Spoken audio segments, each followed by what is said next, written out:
الحمد لله نستعينه ونستغفره ونعوذ بالله من شرور أنفسنا ومن سيئات أعمالنا من يهده الله فلا مضل له ومن يضلله فلا هادي له ونشهد أن لا إله إلا الله ونشهد أن سيدنا مولانا محمدا عبده ورسوله صلى الله تعالى آله وأصحابه وسلم تسليما كثيرا كثيرا.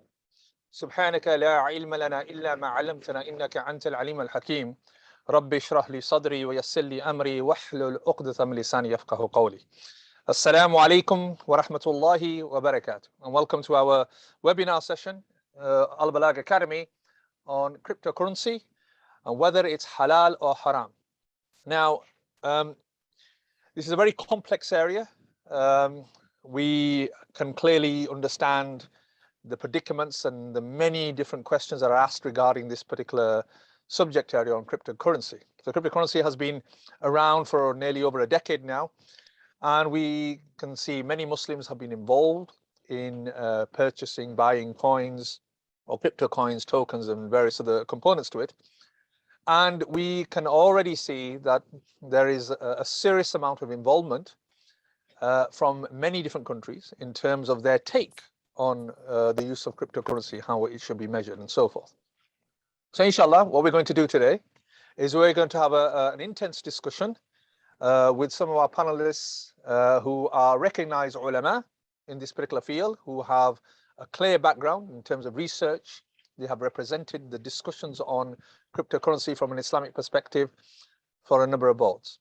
So inshallah, before we do that, I just want to elaborate on some very, very important points. And I recognize, because this area is very complex, very technical, and for that reason, what I'm going to do is I'm just going to do a very quick presentation just to elaborate on some of the terminologies and also to give you some of the insight into some of the issues that are required for us to understand, to even understand the wider discussion, and not even the detail, just the wider discussion regarding cryptocurrency. So whenever I approach individuals on discussion related to cryptocurrency, I find that sometimes there is a lot of confusion about some of the terminology that I use. So on the purpose of that, I think it's worthwhile that we spend just a bit of time, inshallah, to just discuss some of these issues and how they are appropriate for the bigger discussion that we're going to have with our panelists.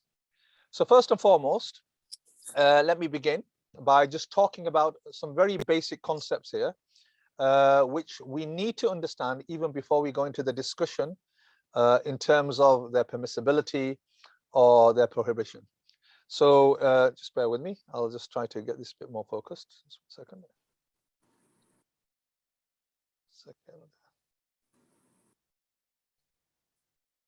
Okay, so right. So hopefully you can see the slides.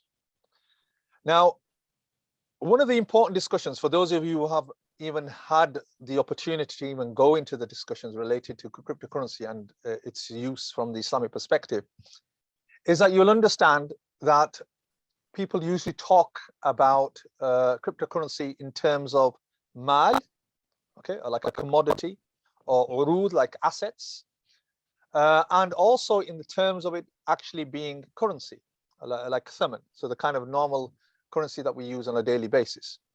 So people sort of get these two concepts quite confused. So it's important that we sort of have just a very basic understanding about what that would all mean and how it relates to this subject of cryptocurrency, because this is where most of the confusion lies. There are many, many additional factors that relate to this. It's a lot more complex than this. So I'm going to try to just make it down to sort of brief terminologies, and hopefully, inshallah, that might make more sense out of this. So for example, when we look at gold and silver, so gold and silver has what we call a certain value. So it holds value or monetary value. So there is a commercial worth in gold and silver. So it has its own intrinsic value on the basis of its commercial worth. Okay, so we have other commodities, or what we call commodity money. So commodity money can be things like, for example, cattle, wheat, and things like that have generally been used historically by earlier generations, and they would use this as a way of transacting and making sort of transaction deals with people. And but there is value within that particular commodity in itself. So even though you will, let's say, for example, using sheep as a way of transmission or transaction, it would have its own intrinsic value. So there would be some kind of commercial worth even within that particular commodity, even though you're using this as a form of currency. Then we have what we call fiat money. So this is like our typical notes that we have, pounds, dollars, and so forth, that our government or our state identifies, and they use this as a means of transaction and a means of legal tender. So the thing about fiat money is there is no commercial worth within the actual note that you have in your hand, but rather the worth is on the basis that the government has assigned it, or the state has assigned it, that value, on the basis of it being attributed to currency. So the first thing to understand is there are what we call intrinsic and extrinsic worth, or commercial worth, within these different items. Then we have this other concept called thamaniya. Thamaniya is in essence a kind of an attribute that we give to assign some kind of characteristic of currency to something. Now, when we look at gold and silver, gold has its own, or silver has its own intrinsic value, in the sense that it is a form of thamaniya. So it is, and it has those attributes. It's used as a way of transacting. It's used as a way of making transaction arrangements with people. Now, when we have commodity money, even though it has its own intrinsic value, the element of attribute of currency that's given to it, it's not because of its own value. It's not what we call qaim li nafsihi, but rather it's established on the basis of it extrinsically. So in other words, as people, we have decided as a collective of people that we have given it worth, in the sense that we will use it as currency. So it has extrinsic thamaniya, okay, rather than intrinsic. And then we have what we call fiat money. So fiat money is clearly notes that we have, for example, like pounds and dollars.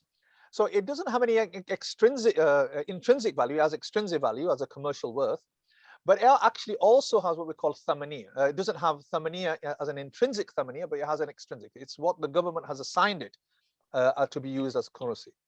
So the main point to take from this, I know it can get quite complex, and there probably are many questions. I'm probably making the subject more complicated than it probably was. But generally speaking, the main point to take from this is these will come into our discussions. We're going to be talking a lot about these things within our discussion. So it's worthwhile just making a note and recognizing that when we talk about a commodity becoming a currency, the question arises, does it have its own commercial worth and value? And does it have this attribute of what we call thamaniya? Okay, which is basically where it has the attribute of currency. And you'll find that certain things, that even though they have their own intrinsic value, they may have an intrinsic element of thamaniya or an extrinsic that's been assigned to it on the basis of urf, customary practice within a whole population. Now, moving on to this slide. So if we were going to accept something as currency, if we're going to accept something like currency, so let's say we're going to accept Bitcoin as currency, then it would have to fulfill three particular areas. So one is, number one, that it is mal, okay, that it is wealth. Number two, that it is what we call taqawwum. Taqawwum means that it possesses legal value and it's permissible to use, okay. And then the third one is it has this element of what we call thamaniya.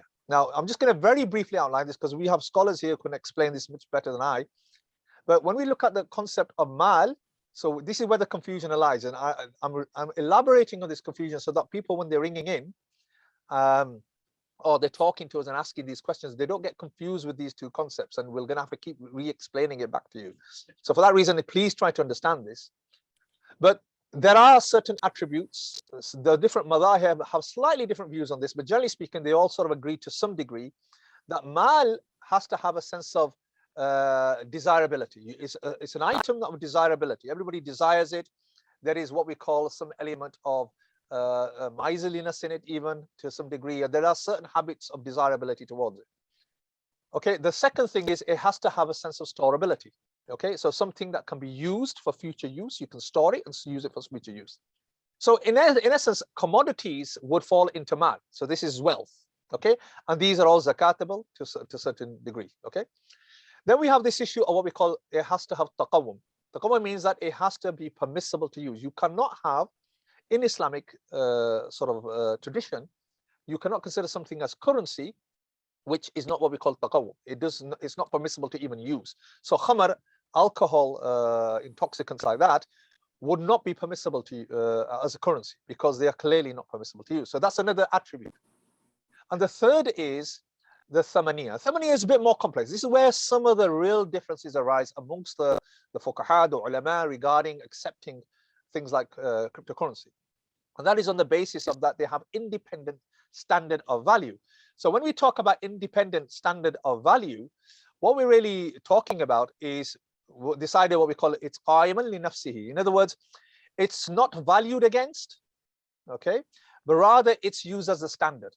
Okay, so in other words, if you look at, for example, gold does not need another standard to give it value. Yeah. Whereas if we look at certain items that we may use as commodity currency, then you may need to use. So, for example, Bitcoin would require you to use a standard. So we say we measure the value of Bitcoin on the basis that it's worth so many pounds. Yeah. Okay, or so many dollars. So it requires another standard. So here there's an issue there. The other is about unit of account. So in other words, it's used itself as a measure for other things. So like, for example, when we price something, you go to our local shop, you'll find that they are priced in pounds. Okay, so or if you go in America, wherever, they're priced in dollars. If you go to different countries, you'll see that they have their own standard currency. They're priced within their particular currency. So in that sense, it would have to be priced. So if it has this attribute, it has to have this independent standard of value, and it has to be what we call mi'ar. It has to have a unit of account. Okay, so right. So now on the basis of this, you got three broad opinions. I'm going to give you just three broad opinions. Our ulama here today may elaborate on some of these opinions, and they may hold a particular position here. But generally speaking, one opinion is that, look, there's a problem. The problem is Bitcoins on cryptocurrency, generally, it's not even mal. So in other words, when it says it's not mal, it does not even fulfill the desirability and storability element. Now, there's an issue there because it's not even tangible. They're not physical. It's not physical currency. It's a digital. It's a digital currency. It's a digital asset. Okay, so they have a problem with that. Okay, so, and also they add other elements to this, such as gharar, speculative. It's not Sharia compliant investment, and various other things. So they don't even consider it as mal. Okay, so they will say on the basis of this that cryptocurrency is not permissible. Then you have another group of ulama who said it is mal, but it's not currency. So they have a different understanding of this, in the sense that they'll say, look, it does not possess this element of thamaniya that we talked about earlier on. Okay, so it does not possess this element of thamaniya, and it's a digital asset. So it's not currency, but it is just mal. So it should be treated as just mal. So they may permit it, but with certain conditions. Yeah, so you may invest it like an asset. The third group of ulama actually consider it as currency. They say it can be considered, and depending on the government, and also, but generally speaking, it can be considered currency. And there are two components to this to consider it as currency. One would have to be this idea of ta'amul meaning that it's used and it's considered within the urf. The people recognize it as a means that are used for transactions. Okay, and the second is what we call istilah. Istilah means there is a mutual agreement. So there's a mutual agreement. If you agree, I agree, we can transact. Now, there's a difference of opinion amongst the madhahib related to that, in terms of, does mutual agreement just require two individuals, or does it require a whole community to accept that? And therefore, on the basis of this, you can then argue that when the government or the state brings out legal tender, fiat currency, and what they're really doing is, when they do that, is they've already clarified the point that this is now legal tender, and it already fulfills the issue of ta'amul and also the issue of istilah. Okay, now I'm going to not go into any more technical terms, but these are just some of the basic technical terms. I know some of you probably already got questions, but I'm going to leave it to the experts to tell us all about this. Now, first and foremost, we have Mufti Barakatullah, who's with us. I don't need to really go into the details of who these people are. They are fully recognized. People recognize them by name. They recognize them in terms of association. So Mufti Barakatullah has done quite a lot of work in this area. He's somebody who talks about this in many, many forums. So he's somebody who's got a personal interest in this particular topic, and he's done quite a bit of research. Some of his words carry a lot of weight on the subject because many people invite him to some of these discussions.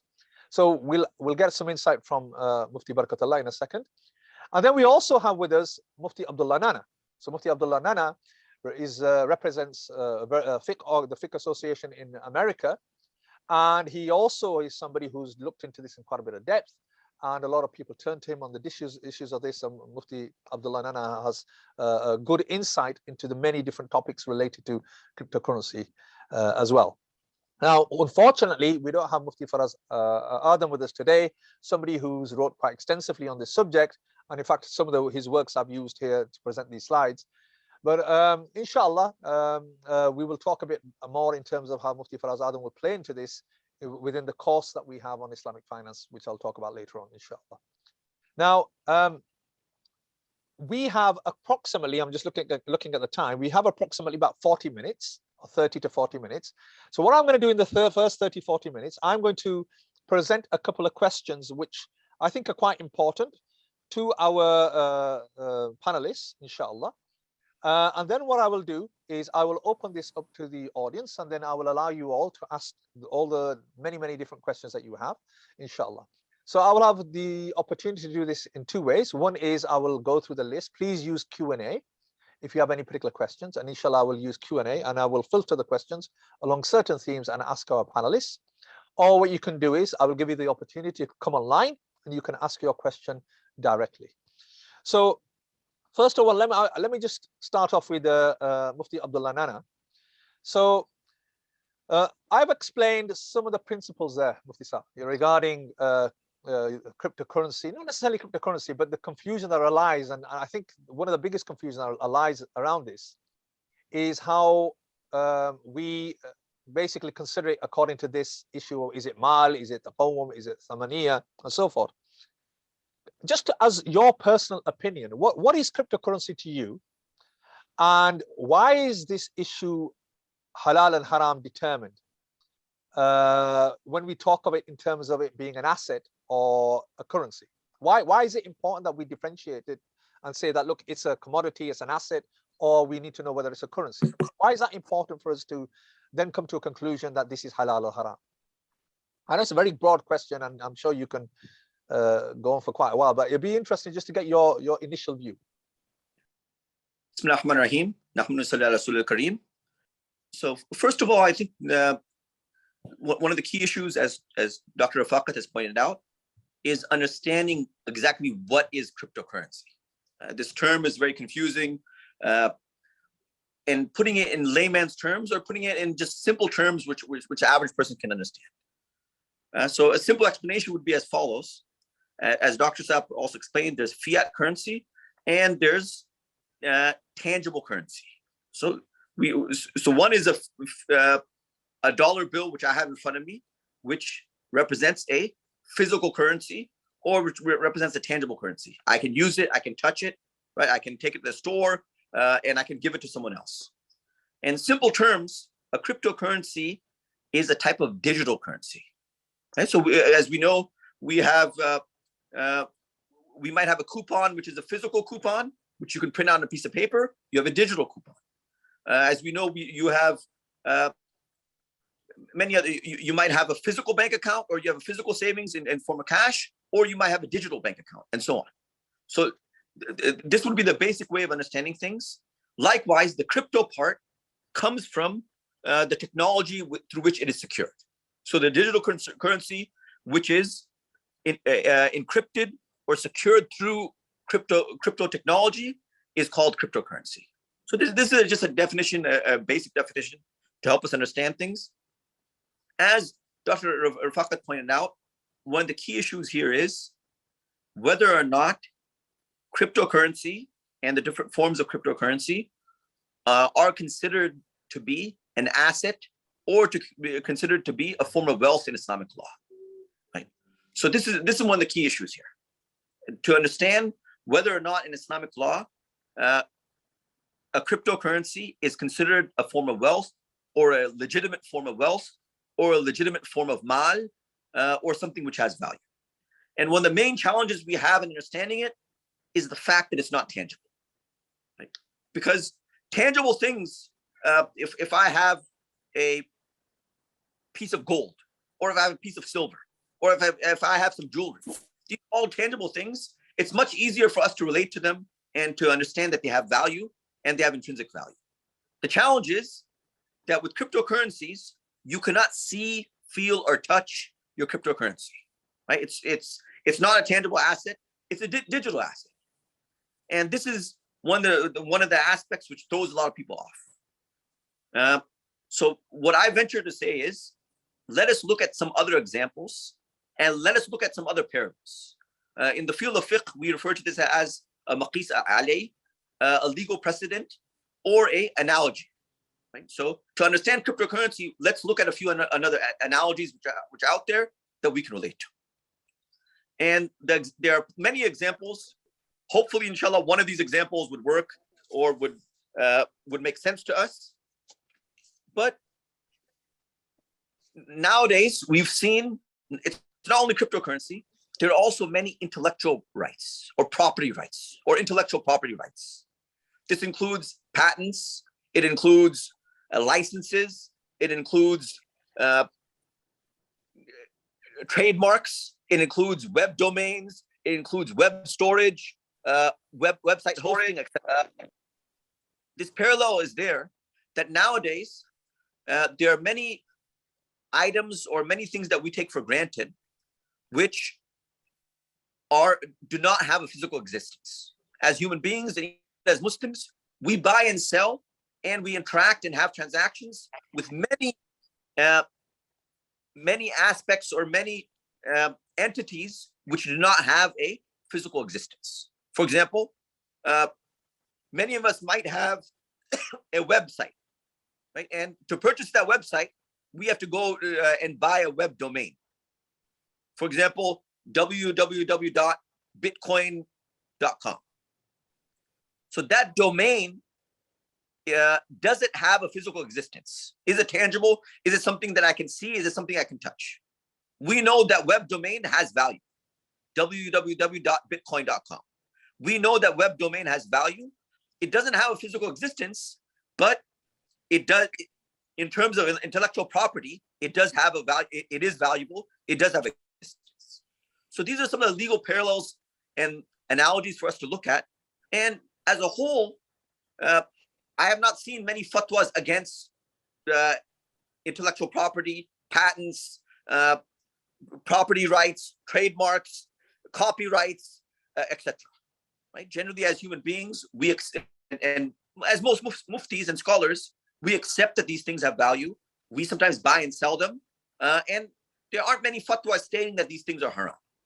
So, in my opinion, this would be a good start for us to relate to cryptocurrency, to relate to a digital currency, that there are many other similar situations that we're dealing with on a regular basis. Buying a license, import-export license, buying a license for XYZ.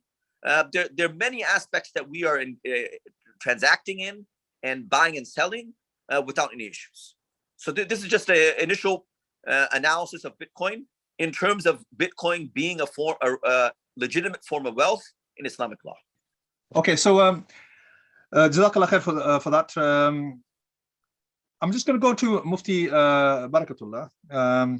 Now, I note that you state in a little statement that Islamic Sharia law is more concerned with morality of financial transactions rather than its form or its modus operandi. So in other words, its modus operandi in terms of how we work through the system, rather it's about its ethical or morality of the financial transactions.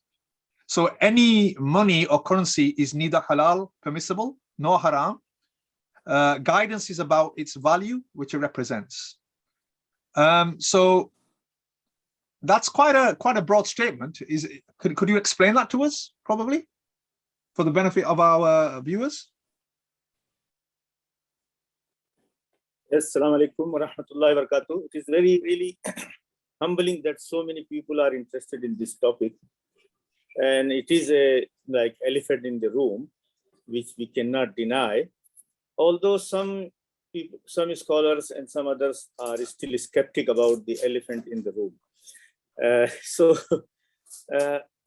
What I thought, if I can make some general observations before answering the question, because I mean, Please do. The overwhelming majority of the participants, they should not expect any yes or no answer from us. At the moment, regulators, governments, and financial advisors, economists, they are all making up their mind. They are in the process of, so only some punters and investors who are speculating and doing and initiating. At one time, there were 700 currencies. Half of them have disappeared. So fraudulents are also, jumping on the bandwagon. So there is a lot of misinformation, disinformation, lack of information, lack of clarity on part of scholars is natural. As as the regulators, governments, and other jurisdictions are also still making up their mind. So jury is still out. People should not expect any yes or no answer from us. There are gray areas. There are still in-depth studies to be done. So my basic point is that Rasulullah Sallallahu Alaihi Wasallam used Roman and Persian currencies with their trademarks, even cross being printed on dinar from Roman mint houses. And it was used in Muslim land till Umayyad Khilafat, till year Hijrah 70. Muslims, Islam being established, never bothered about what shape and form of currency will be there. They just accepted what was the prevalent in the market. But the emphasis was that whatever we deal, whatever we exchange, money and morality value, the whole concept of prohibition of riba is not to dupe each other in transactions of different commodities. So, for instance, in the riba hadith is az-zahabu biz-zahabi wal-fidda. There are other 4 commodities mentioned. So, Mufti Abdullah, I'm just going to come to you because it sort of relates partly to some of the questions that are being posed on the group as well. And one of the questions is on the basis of gharar. So gharar, we sort of understand generically. Gharar means sort of sense of deception. And many people are using this term. So they use this term in the sense of, it's speculative. There's some sense of deception in what's happening. There are too many unknowns. Could you explain how this would relate to the topic of cryptocurrency? How does gharar is something, if there is gharar in an issue of transaction, then that transaction is batil. It's not acceptable. So on the basis of this, Mufti Sahib is going to explain. If you could just elaborate on the last few points you were making. Oh yeah, so I mean, it's Sharia and Islam during Khilafat al-Rashida and early period of Umayyad, they were all concerned with the fair exchange, morality, legitimacy, rather than form, shape, and technology and minting houses. Yeah, whoever issues whatever, if people are dealing with it, they should deal it with fairly, with legitimately, with full consent, without duping and without making each other deceive each other. Yeah, so which is other issue. So Islam and Sharia is more concerned with the morality and legitimacy and the moral characters of acquiring and dispensing, rather than its technology, its shape, its value, its volatility. Volatility can be a problem, but volatility is there in many other areas of the industry. Yes. So volatility cannot be said to be a hindrance for prohibiting the exchange. The riba means when we are dealing unfairly, we are duping and we are charging some over, deceiving other people and siphoning their rights and their assets. Yeah. So the morality is more important than technology. So the crypto assets, first of all, cryptocurrency is a wrong word. Currency has been used just to popularize it. It's not a currency. Currency definition does not apply to it. It can be asset, it can be token, it can be like rights and obligations. And if Mufti Faraz Adam's presentation is there, I can present it, or Al-Balagh, I will recommend them to share the full explanation of Mufti Faraz Adam's PowerPoint presentation, which is 11 slides, which will give all the participants very good overview of the situation and all the different, camps, pro and against, and people who are in the middle and people who are confused. So what it is that those people who think they know and understand and master and they are doing fairly and morally, they can indulge and do, buy and sell without any immoral activity.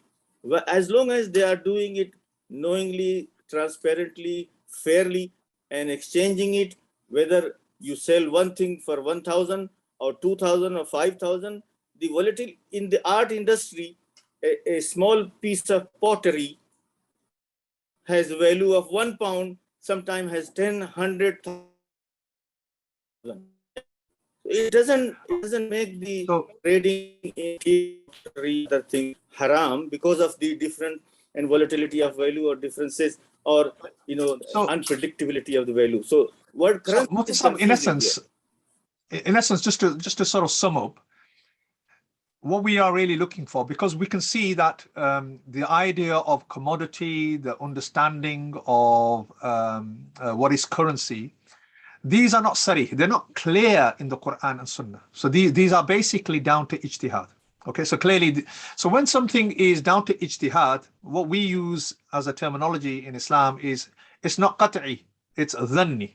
Okay, so on the basis of this, it's not something which is yaqeen, it's not certain, because it's not clear in the text, but rather it's something that is down to the ijtihad of the scholars. Okay, so on the basis of this, what we tend to have is when we come to issues of ijtihad, then we're clearly going to identify there's going to be differences of opinion. That's clearly a very important part of ijtihad, that you have many scholars with different sort of grasps of the understanding of this, or even the value that they put to certain components of the debate. And on the basis of that, they come to different conclusions. Or they have a different principled approach. So, and yourself, Mufti Barakatullah, you've clearly expressed this in the sense that reality this is that it's down to the ethical value. How do we look at this solely as an Islamic framework of ethics, and how that plays into how we value the idea of the use of cryptocurrency, even though the word cryptocurrency in itself can be quite deceptive in the sense that people immediately think that, oh, this has to be accepted as a currency, but that's not even an issue now.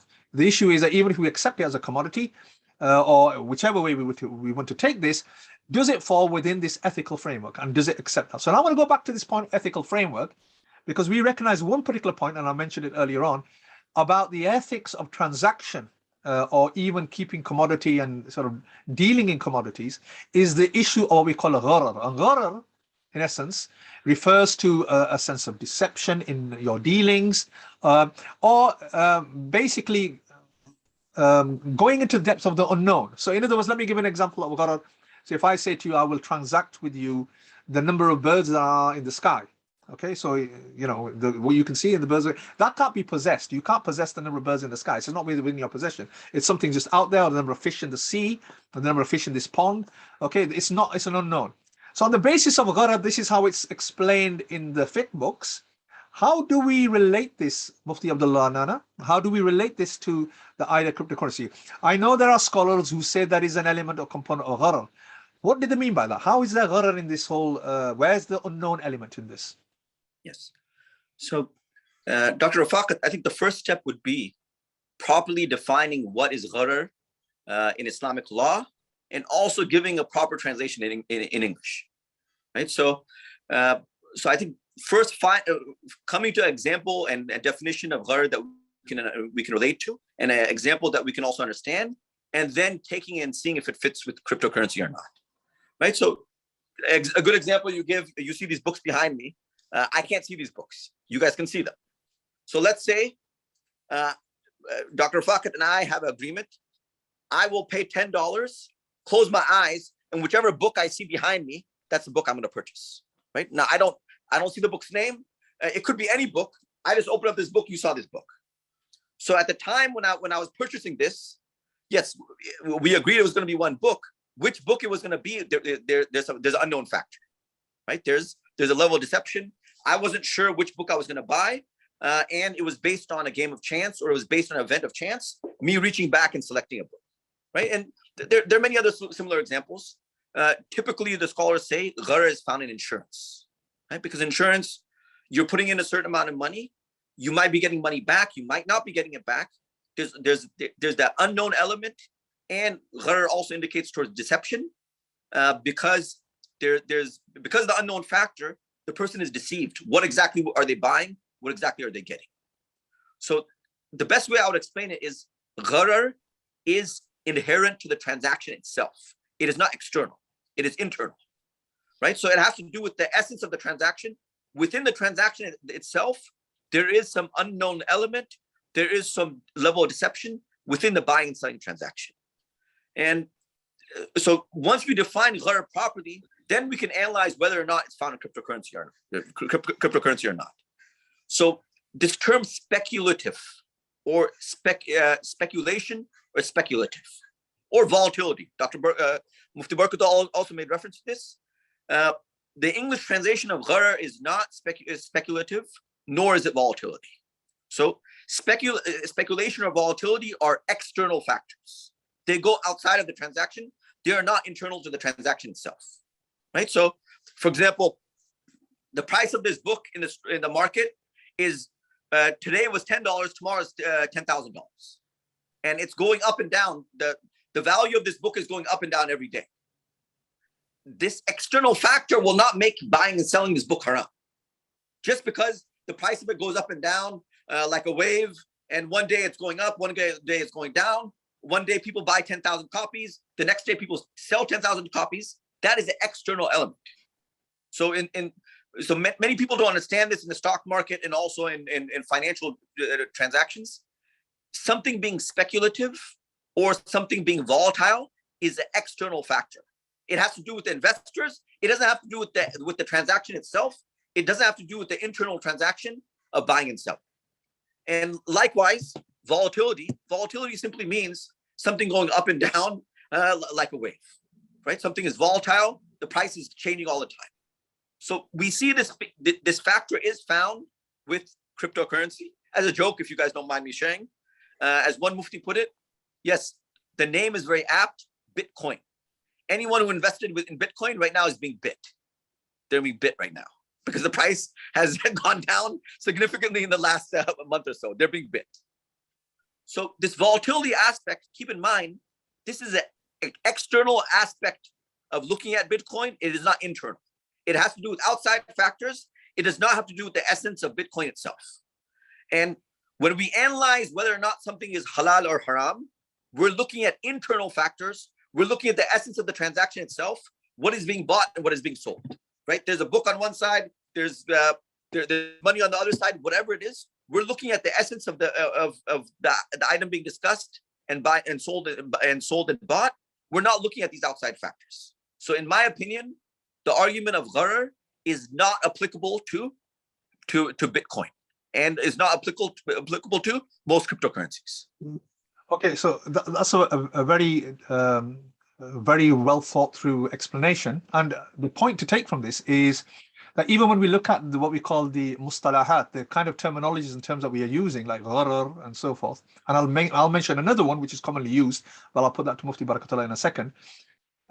When we talk about these terminologies, we have to also recognize that these terminologies, because they are also an ijtihadi issue, you'll find there are difference of opinion in terms of what the terminology. So when somebody says there is gharar here, what do they actually mean by that?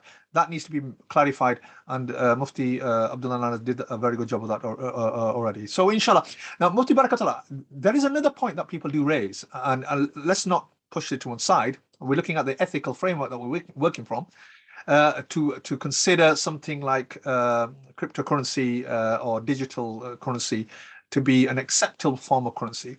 And that is the issue of riba, so usury. So people do talk about usury, they talk about riba, and they say that, because if we are going to see cryptocurrency in this way, even if we look at it from a perspective of it being mal, or even if you look at it from the perspective of it being a currency, there are still components of riba in this. So they would say that it's not permissible on that basis. Could you elaborate on that point? What is the issue with this? Yes. Thank you. Sorry for, I lost the connection because I'm abroad somewhere. And so the issue of really gharar has been very well explained. And the issue which you have posed to me is really because in the confusion of the opinions, when we know that there is no clear guidelines from Sharia, then it is up to scholars of Islam and ulama to make it up. And consumers still have the choice to follow whichever scholar they like, and they are convinced with it. There is no black and white saying about these issues, because the issue is not black and white. Allah subhanahu wa ta'ala has said, Afallahu anha. These type of new things which are emerging, Allah did not predetermine it. So make up your mind, think based on the generalities and general value of Islamic guidelines. And if you can follow the Islamic guidelines, morality and all the terms and fairness and everything which we explained previously, then there is nothing wrong in dealing with, and whether you get loss or profit, this is a part of the bargain and part of every dealing. So we should be really not look at the issue from the black and white point of view. It's just from the investment wiseness, from economic point of view, from another analytical point of view. So I would advise those who are thinking to invest, they should not come to Sharia scholars in this matter, because the opinions are, so for instance, Malaysia and Indonesia, they are neighboring countries, but Indonesia has prohibited it. Malaysia has allowed it, but they say it is a commodity, it's not a currency, so there is no riba. Malaysian Commission.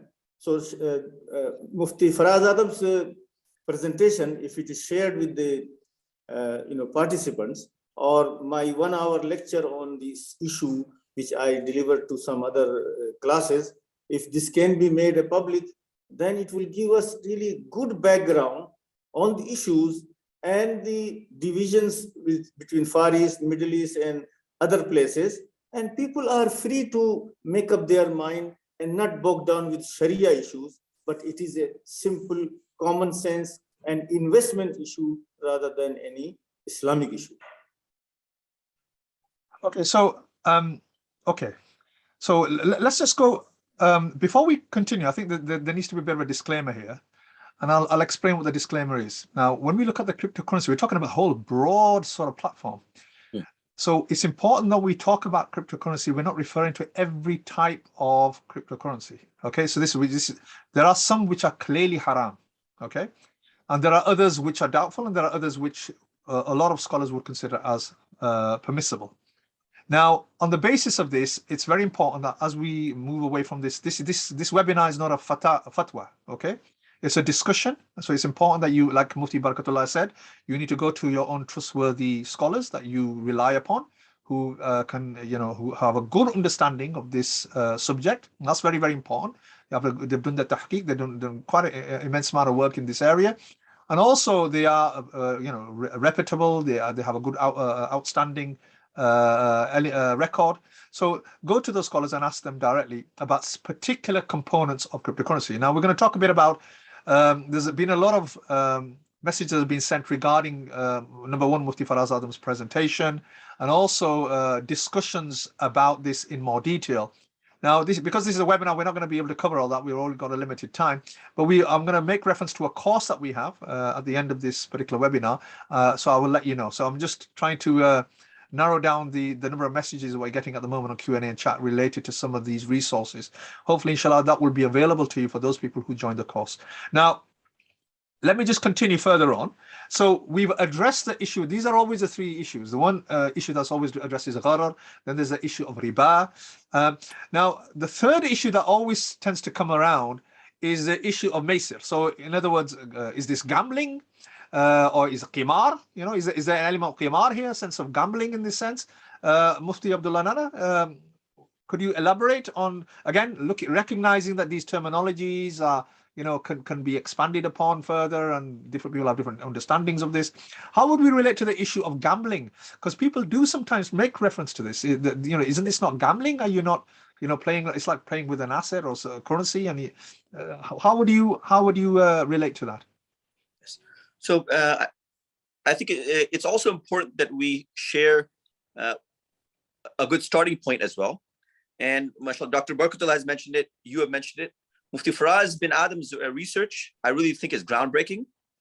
And the importance when we're examining and analyzing cryptocurrency or new trends, it's very important that we consult with the experts in that field.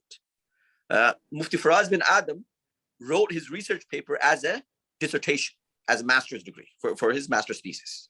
So he spent 2 or 3 years doing research on this topic. So the point is, it is impossible for a mufti to give a proper ruling on cryptocurrency without properly researching and understanding what cryptocurrency is. And I want to share an important point for all our listeners. This will really set the tone for discussing cryptocurrency. And I should have mentioned this earlier, I just didn't remember. But what is our starting point for discussing cryptocurrency? Right? We need to look at that. What is our starting point? Mufti Faraz bin Adam brings this point up. وَأَحَلَّ اللَّهُ الْبَيْعَ وَحَرَّمَ الرِّبَى. That Allah subhanahu wa ta'ala has made buying and selling to be permissible.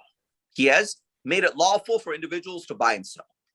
Mufti Faraz bin Adam has given some references, and he's made this very clear, that the default position of any transaction, which is not explicitly mentioned in the Quran and the Hadith, right? So we're not talking about selling alcohol. We're not talking about selling pork. The default position of any transaction in Islamic law is that it is permissible, unless proven to be otherwise. In other words, the starting point is that it's halal. You need clear-cut evidence from the Quran and Hadith to prove that it's haram. So let us establish this. When we're analyzing cryptocurrency, this will be our default position. Halal, unless proven to be otherwise. Permissible, unless clearly proven to be impermissible. Right? So let's make that clear. And as we're discussing, within itself, the concept of cryptocurrency, or something which has value, a digital asset which has value based on human beings giving it value, right? In principle, right, there's nothing unlawful associated with this. Yes, there are some claims that are made about riba, interest, gharar, and gambling.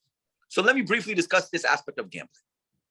So again, in order to understand whether or not gambling is applicable to cryptocurrency, we need to properly define what is qimar or maisir in Islamic law. And once we properly understand that, we can apply it to cryptocurrency. So gambling or qimar generally refers to games of chance, right? Games of chance, where there is money involved and there's a possibility of gaining money or losing money based on an external event, right? So, for example, today, at least in America, today is football day. People follow the NFL. Of course, there's American football, and there's also European football. But, for example, there's a game going on today. And I say, if this team wins, I will give you $20. If this team loses, you give me $20. So that is an example of gambling. It is a game of chance. And I'm putting money into it. I might make money, I might lose money. That is known as a game of chance. That is known as gambling. Now, there's a big difference between something which is associated with a game of chance or something which I purchase, a lawful asset which I purchase with my own money, or extremely volatile asset that I purchase with my own money. So many people, I hear this misconception, the stock market is haram as a whole, or all cryptocurrency is haram as a whole because it's gambling. So this is it's an incorrect statement. It's not understanding how these institutions work. So yes, if I buy, right, with my money, I have $20, and I buy a highly volatile asset, which the price is going up and down, like I said earlier, is going up and down like a wave, right? Today it's worth $1, tomorrow it's worth $10,000, in 1 year it's worth $0. It's going up and down. But the difference is, I paid money and I bought that thing. I own this asset. The fact that the value of the asset's going up and down, that does not make it gambling. The fact that something is highly volatile does not make it gambling, right? So buying something is different from gambling.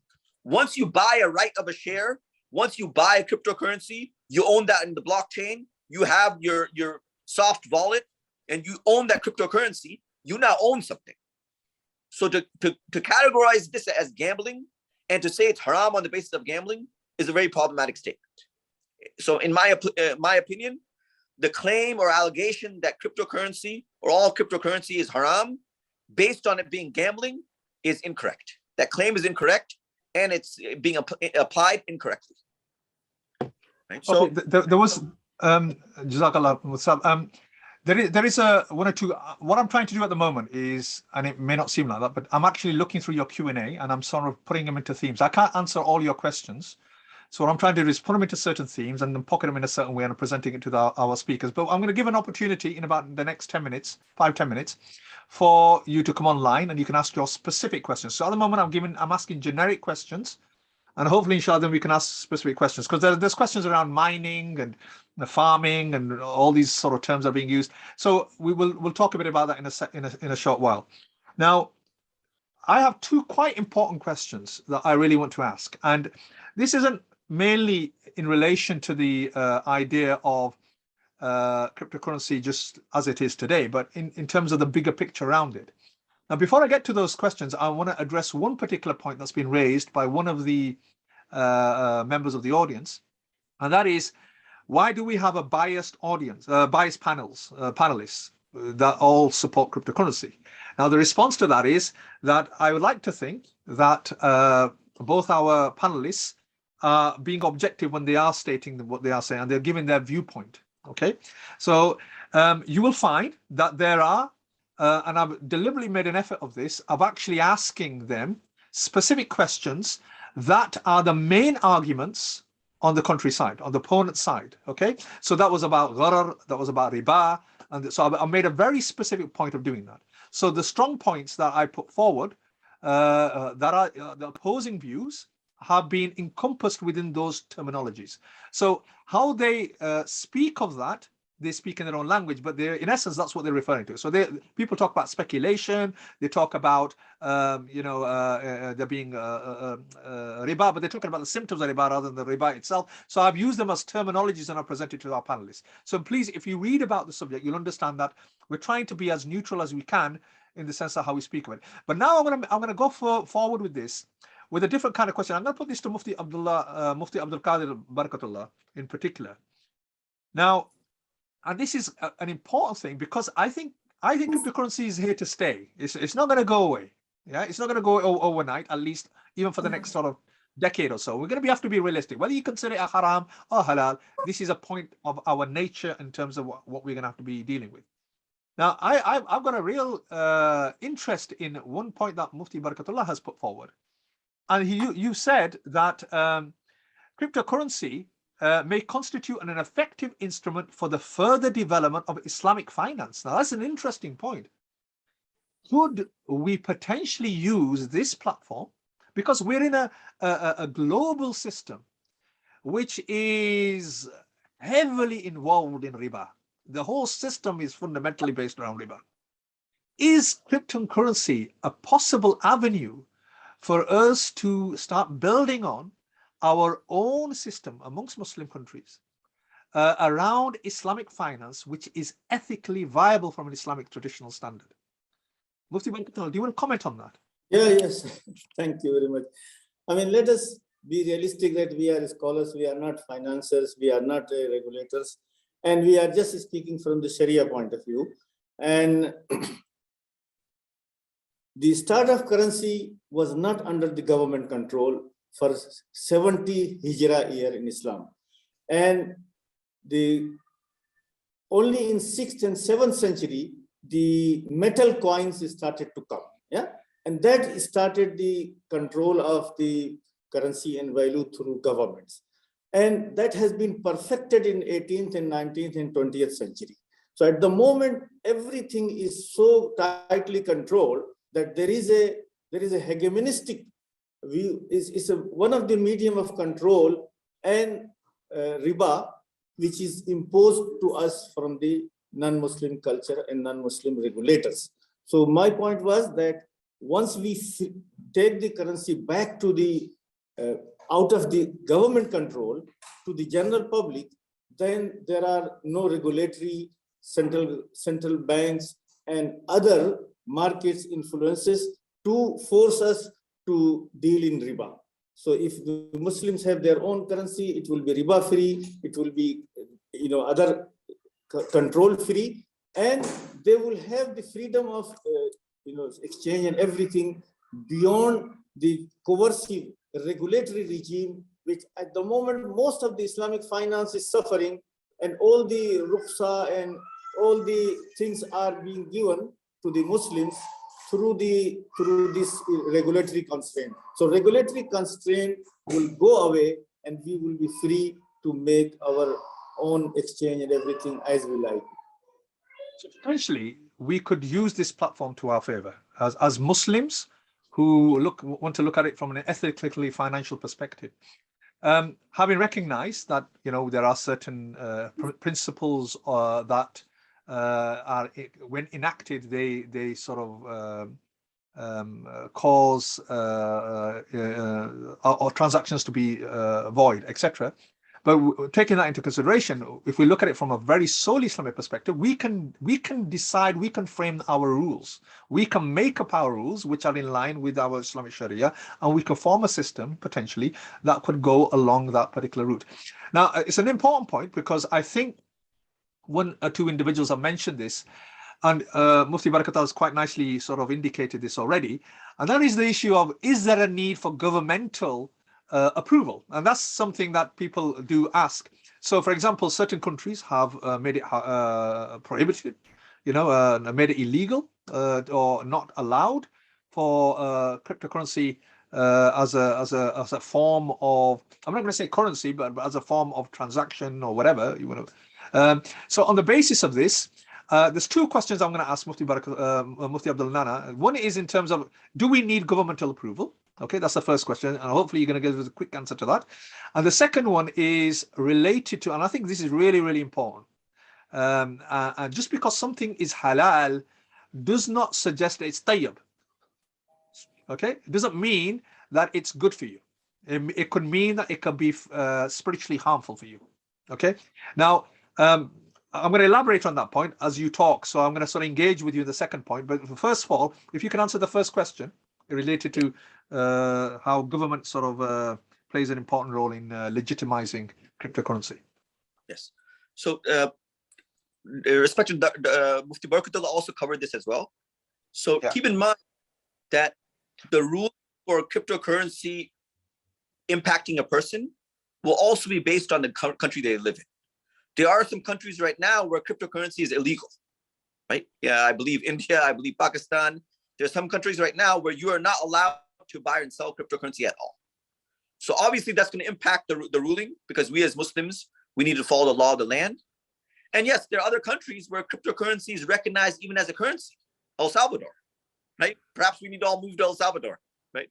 So El Salvador, if you look in the news, I think the central bank recently recognized cryptocurrency and recognized Bitcoin as well. So keep in mind, the ruling is going to be different based on the country you live in. MashaAllah, these programs conducted by Balagh Academy, we have attendees from Nigeria, from America, from Europe, from all over the world. So it should be a good idea that we consult with our local muftis and we discuss the role of cryptocurrency or the status of cryptocurrency in our individual country. But also, Dr. Rafaqat, as you mentioned in your initial slides, there's two separate issues related to cryptocurrency. One is whether it's a valid investment or asset which a Muslim can buy and use as investment. And the second aspect is the currency aspect, which is cryptocurrency. And as you pointed out, these are two separate issues we need to analyze. And as Mufti Faraz bin Adam has written in his research, whether or not cryptocurrency is a recognized form of currency in Islamic law is still an issue which requires further research. Mufti Faraz bin Adam himself did not give a conclusive answer, right? And he said the muftis need to analyze it, more research is needed.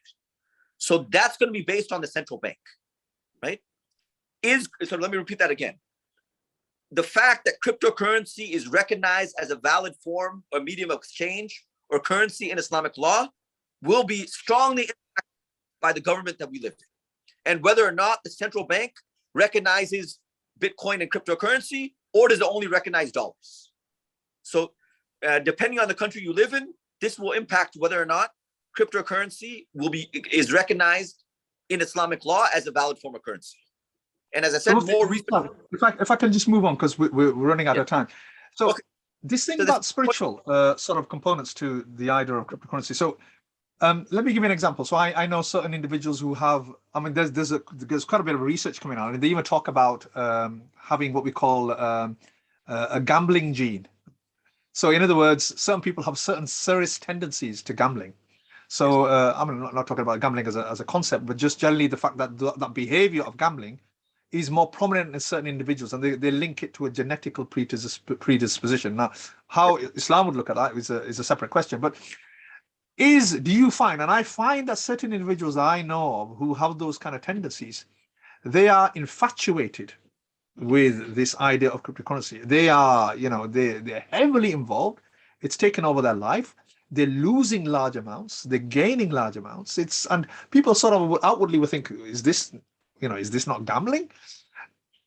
Any thoughts that you have regarding that? So even if we say that it was permissible, let's say we were to say that, then on the basis of that, would you give any particular advice on how people should go engaging with this platform? Yes. So Mufti Barakatullah made reference to earlier as well, that the role of the muftis and the scholars is to determine if something is permissible or impermissible, right? But it's not necessarily their job to tell you if something's a good investment or not, right? So there's two separate things. And whether or not something is a good investment decision, whether or not the risk is manageable, or your tolerance of this risk is high or low, you need to go to train financial advisors, right? They're trained financial experts, and that's their job. And the same thing with, for example, with halal food. It's a role of the muftis to tell you if the food is halal. Whether it's healthy or not, that you need to go to a doctor, you need to consult with your doctors. So likewise, the issue with cryptocurrencies is there's a high level of risk, right? You might make, from your one Bitcoin, you might make $50,000 or you might lose it all. So high risk investments, right? They come with a strong chance that you might lose all your money. So this is understanding how investment works, understanding risk management, and also understanding, as you pointed out, Dr. Rafaqat, that for certain individuals, they need to look into more reliable investments where the risk is manageable, and something, for example, which for many individuals, it would be better for them to be involved with actual commodities or investments which have a physical or tangible existence. For example, purchasing gold, investing in gold. For example, purchasing property, investing in property, right? So Mufti Faraz bin Adam has pointed this out as well. Cryptocurrency has no physical existence. And because it has no physical existence, it does not increase the spirituality, or it does not benefit the community as much as, for example, building a house and selling a house, or mining or purchasing gold, or obtaining gold and selling gold, and so on. So these spiritual elements, they're separate from the ruling of whether cryptocurrency is halal or haram, but we should consider them as well. And whether or not something is a good investment decision, we need to look at that as well, along with whether or not the fatwa is if something is halal or haram, right? So please do your research, and please make wise investment decisions, and please make holistic decisions as well, and spiritual decisions as well. Where do I want to put my money? And what is the best way for me to benefit spiritually and for my religion in investing my money? Okay, Jazakallah. Now, I'm going to allow people to start talking now. So you can come online, inshallah, and ask your questions. And hopefully, we don't want to duplicate some of the bits of information that we're giving out there. So please try to, if you are going to come online, please make it novel questions. So I'm going to allow Salim bin Mabrook. I think that's how you say your name. Salim bin Mabrook. You can come online, inshallah, ask your question to our panelists. Sorry, I don't have a question. It's a mistake of mine. Okay, inshallah. But if you have any questions, please raise your hand so it's clear. Okay, I think we have Assam. I think it's Assam.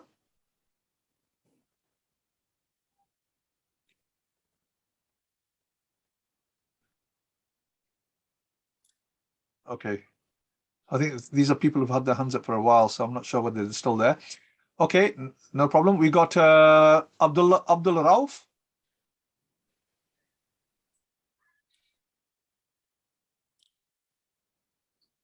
Yes. Okay, Abdul Rauf, yeah, go ahead. Thank you, Mufti Barakatullah and Mufti Abdullah Nana. Jazakallah khair. I'm Abdul Rauf from Pakistan. Just have the issue that decentralized money, because there is a noun authority to manage this currency. How we can answer to this question? There is no visible authority like fiat money. Either it doesn't have any value, but authority is so clear to claim. But in these cryptocurrencies, there is no centralized authority to go and claim at the time of default. Okay, so so the question, in essence, I'll allow Mufti Abdullah to answer this, but generally speaking, the question is mainly related to there are certain cryptocurrencies that are centralized, some are decentralized. So on the basis of this issue of centralizing, decentralizing, what's the take on this, Mufti Saab? So again, the best way to analyze this is in terms of looking at cryptocurrency as an asset, which has value, which people attach value to, versus, so he's mentioning, perhaps when he's mentioning centralized or decentralized, he's referring to the central bank and whether or not it's accepted as a currency, right? So this is my understanding of his question. So the issue again is, if cryptocurrency has value, according to the investors and according to the market, right? That value came from the community and from the people, right? So that's looking at cryptocurrency as an asset. Now, whether or not it's a currency or not, that depends on the government, right? Because in any country, the central bank will determine whether or not something is recognized as a legal tender, or which is recognized as a currency which can be used to buy and sell in that country itself. So based on my understanding, being centralized or decentralized will not impact whether or not cryptocurrency is an asset which is recognized in Islamic law and which has value. And mal, which Dr. Rafakat earlier mentioned as mal is not determined by centralized or decentralized. Mal is determined by the people. And because the people attach value to cryptocurrency, right, cryptocurrency will be recognized as an asset in Islamic law, which has value. Okay, we've got Ibrahim. Assalamu alaikum wa rahmatullahi wa barakatuh. Wa alaikum salam wa rahmatullah. I'm Ibrahim. I'm currently a student at Balagh, studying Takhassus al-Fiqh and Iftah. Can you also give us which country you're from? I'm from India. MashaAllah. Currently, I'm in Egypt studying over here. And I have been involved in this market of cryptocurrency since 2016. So I have quite a bit of little bit of knowledge about it. So what my take in this is that we should not really look at this as a cryptocurrency in all of itself. I mean, as a currency, like Mufti Abdullah Nana has been saying from the beginning almost. And because it is the technology, the blockchain technology that is the main That is the main asset over here. And there has been so much things that has been built over here. Now we have got Web 3.0 coming up. Then we have the metaverse, a new kind of world almost emerging in front of us. And this is the problem that we have been having since the beginning, that we, the ulama, we do not look forward, and we do not have that holistic view, and because of which we lag behind. For example, I had been having discussions with our ulama over here in Egypt, with Indian ulamas actually, that suppose now this Web 3.0 and this metaverse it's almost going to be a reality. And in that world, for example, NFT, it is one kind of crypto assets right now. And there will be sold T-shirts, and you can buy shirts, you can buy shoes, you can buy many things over there, and that will be a world. You can have meetings over there, you can have everything you can think of in this I don't want to push you too quickly, but if you've got any particular question, because we're very limited in time, and we have got quite a few people who ask direct questions. Yeah, do you have a question? Or yeah, that's my question about here, that okay. What do we think about in this aspect, that should we really think in the terms of it being developed through, I mean, it being the technology of blockchain, or should we really delve into the issue of whether it is currency in of itself, or should we look at the other aspect?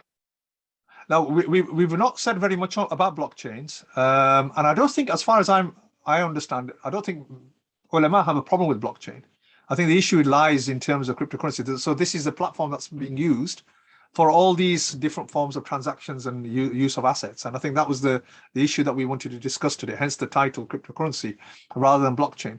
But I think I don't think we need to elaborate on this question other than to say that, you know, I don't think anyone has an issue with using blockchain as a forum, as a platform for all sorts of future progressions. And I completely agree with you. And Mufti Barakatullah has expressed this a number of times in many platforms, that this is a very good platform to use for future transactions. Even they're thinking about contract agreements on the basis of blockchain. So yes, there clearly is a future for this. I've got Jessica, I think. I don't know whether Jessica can come on. You wanted to ask a question? I'm not sure whether you can come on. No? Okay. No worries. Ali? We have Ali?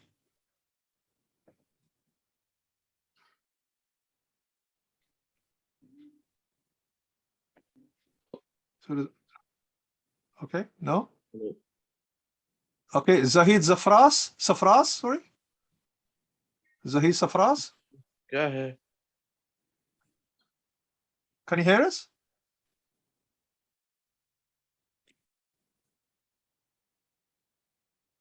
I think individuals is probably the student.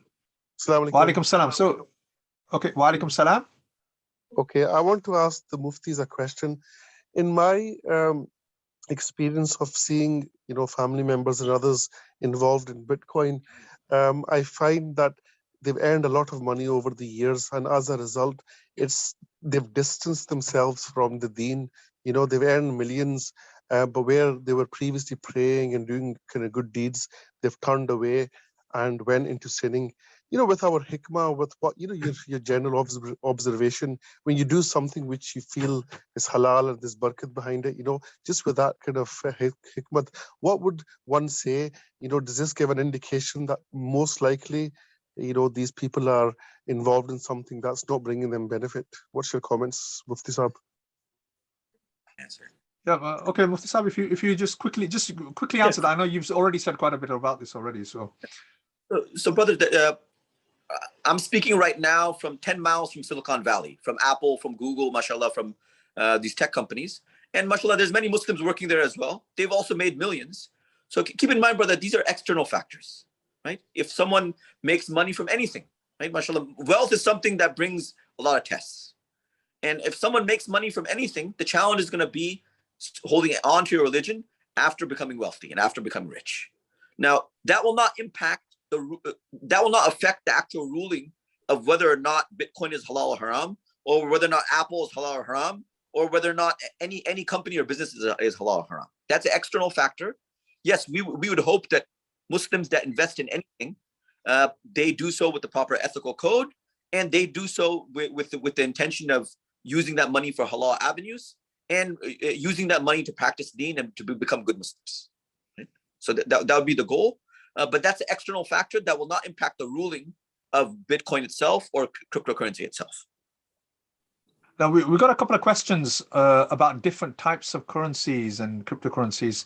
So we're not going to elaborate on that because that's a separate sort of issue, and it requires individual discussions on different types like Bitcoin, Ethereum, Litecoin, and Dogecoin, and Shiba, and so forth. So I'm not going to go into the details of that. That's something that we can discuss in the course for those of you who do decide to join the course. However, there is something about, I don't know if Mufti Barakatullah is still with us, but Yes, yes. there is something about mining. So there are people who are mining at the moment. So so mining, from my understanding, my Narkis understanding, is basically when somebody has a hard drive and they are, using algorithms and spending serious time and effort in this hard drive, playing around with these algorithms and over time producing Bitcoins. Yeah. And then these Bitcoins having clearly an immense amount of value. Now, there is a statement that some people say, and I've heard ulama say this, and that is you're producing money out of nothing. If Mufti Barakatullah, if you're there? Yes, I'm here. Yes, okay. I can't see you, so what are your thoughts regarding that? Yes, Bismillahirrahmanirrahim. Sorry, I mean, this is a question which comes to many people through their skills, their advice, and their other things. They can produce value out of nothing. And that is Allah subhanahu wa ta'ala has created this world out of nothing. And He has given us the power to create from nothing.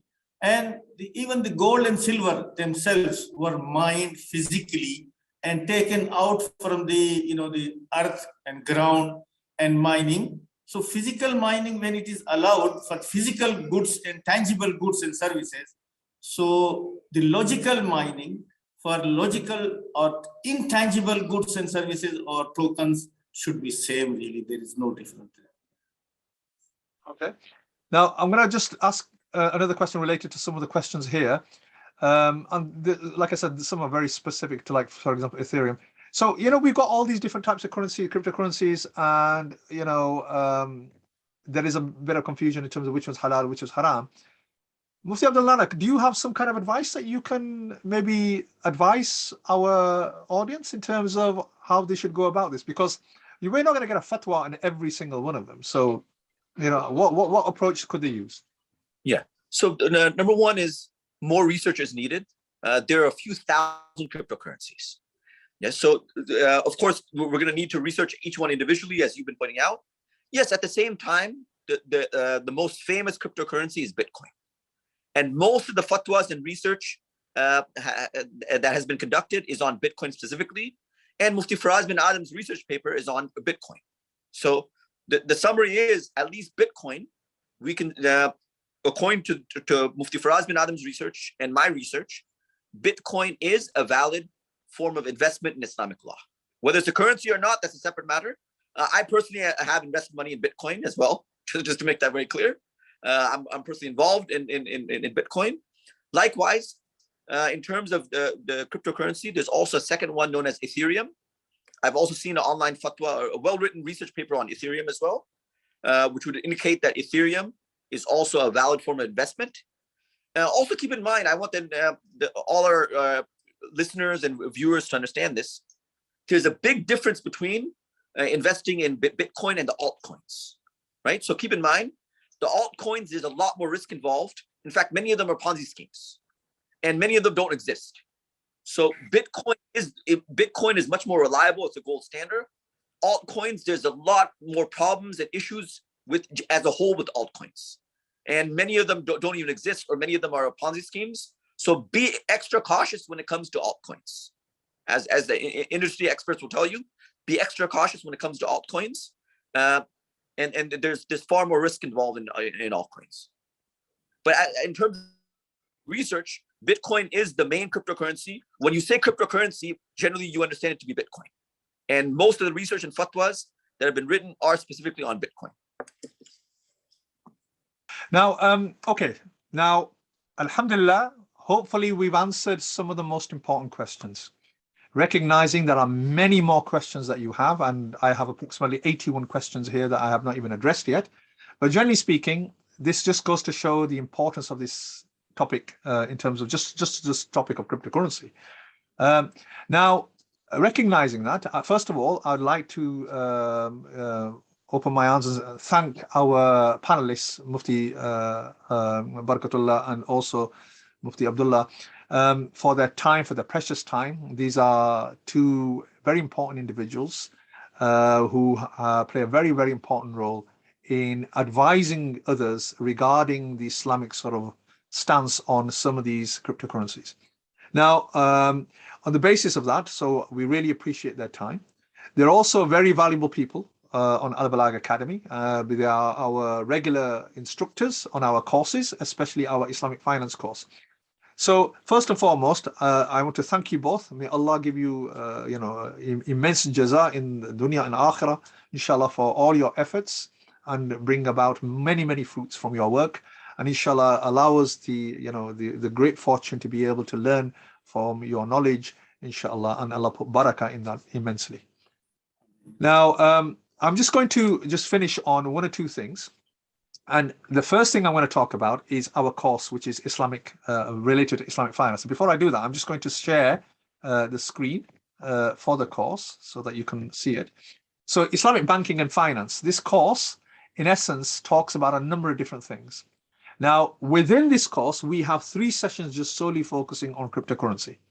In there, you will have a lot of time, an opportunity to, number one, see Mufti Farazi's presentation that we talked about earlier on, and also ask abundant questions more specific to what is more your particular interest in cryptocurrency, or what you're doing in terms of your investments and what what commitments you're making to this. So this is an excellent opportunity. This course has been designed for a number of different groups of stakeholders and people. So it's designed for the layperson.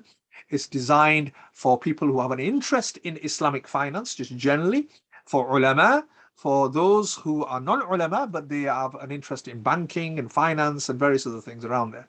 And also those of you who just have a general interest in this topic. So it's designed for all of you. The whole point of this course is supposed to start from very basic principles. It builds you up. We recognize that this area is quite technical. So within this course, there are many, many areas that we'll be talking about. I'm going to just to give you a bit of an idea about.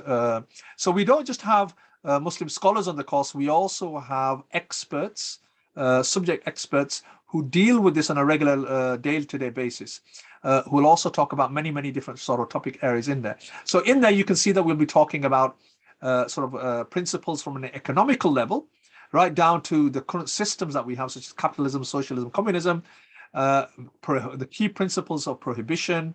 We'll be talking about contracts, sales. We'll be talking about conventional banking systems. We'll be talking about the modes of contracts, stocks and shares, takafful, that's Islamic insurance. Also microfinance, auditing, Sharia compliance, and also cryptocurrency, which we'll be spending 2 to 3 sessions and elaborating on some of the issues. And they're recognizing cryptocurrency is here to stay. It's growing, and more people getting involved in this. So there's a real demand. We have a lot of people who have a lot of questions to ask. So if you have any of those areas as an area of interest, then you would be at a serious disadvantage if you do not attend this course. It will give you a deep insight. By the end of this course, you should be able to at least inform people around you, have this sense of conviction that you're doing the thing which is halal, and also educate people around you. And remember, it's very, very important as Muslims that whatever kind of mu'amalat that we entertain in our lives, that we adhere to the Shariah. Yeah. So for that reason, it's important that we have a good understanding of what we're dealing with. So if we're making quite a lot of money from different sources, it's important for us to understand that these sources are halal for us. Now, so this is one course. This course is now out there. You can join this course, inshallah. And for those of you who already know Al-Balagh Academy, our courses are very cost price. we're one of the most cheapest online mediums for you to gain knowledge, even though we have some of the greatest experts in this field internationally who deliver our courses using these advanced technological mediums. So inshallah, don't miss out. This is a fantastic opportunity. Though I know there's lots of questions that you've asked, this is a fantastic opportunity for you to ask these particular questions and many, many more. Now, the other course that I want to emphasize is the course on halal and haram food. Now, in that sense, we look at the issue of mu'amalat when we talk about finance, but also recognizing that even though we are cognizant of the idea of the earnings that we make, the profiteering that we are undergoing, whether this is halal or haram, this is essential. Because if our earning is haram, then that will not just physically affect us in the sense of our barakah and various other things, spiritually have a serious impact on us, but also impact our families, because with that haram earning, we are feeding the haram earning and we are feeding our families. So, but there is the physical nature of haram. So in terms of the food, so this is always a regular question. People not really understanding the depth of the food industry, not understanding what is considered as halal food and haram food. So on the basis of this, we have a particular course on halal and haram. There will be a link that our team will put onto the group, on the chat group, so that you can have access to that. So in terms of halal and haram, we have a specific course for this as well, delivered by some of the same panelists as well as other scholars who have a specific interest in this area. So those of you who either represent regulatory, sort of Islamic regulatory bodies related to haram and halal food, it's very important. We have a number of regulatory bodies who put some of their employees onto this course to give them a good deep grounding on what is halal and haram in terms of food. We also have many people from general public who have joined these courses to inform them much more immensely in terms of what kind of things are halal and haram in this sense. So this is another opportunity for you to also sign up to this particular course as well. I think we could probably put up the link for you. Just one second. So please, if you have the opportunity, then I would highly recommend that you join these courses. I'll just send you the other link to the halal and halal food. Okay, I don't know if you can see this, but here you can see that there is the fiqh of halal and halal in terms of food. And in there, you will have a number of different topics, which you will find very interesting, because this is something that we do on a regular basis. What does it mean by halal? Halal al-tayyib. What does it mean by something which is tayyib? What kind of things should we know about food additives in our processing of food? Also looking at ingredients, the slaughtering process that people do talk a lot about today. What are some of the contemporary issues to halal meat, for example? Then there'll be something about what we call tadawi bil muharram, halal and haram medicine, and also the issue of halal and haram in cosmetics, in the food supply, and also the issue of halal certification, the technologies we're using, and the clear guidelines, Islamic guidelines, not only for consumers, but also for the industry. So you can see it's a very holistic course on the issue of halal and haram food. So inshallah, if you do have the opportunity, please join our courses, and not only will you gain from the platforms that we have in terms of knowledge, you'll gain from the great scholars that we have who will teach you in using these platforms, inshallah, and we'll gain immense knowledge, immense reward, and we can also teach other people who are family members and friends. So on that note, inshallah, we've gone over time, so I apologize, but thank you immensely, Jazakumullah khair, for attending this webinar. Inshallah, we will have many more, and we pray that Allah subhanahu wa ta'ala guides us, not in terms of our halal finance and our earnings, but also in what we consume. Subhana rabbika rabbil izzati amma yasifun wa salamun ala al-mursaleen walhamdulillahi rabbil alameen. Assalamu alaikum wa rahmatullahi wa barakatuh.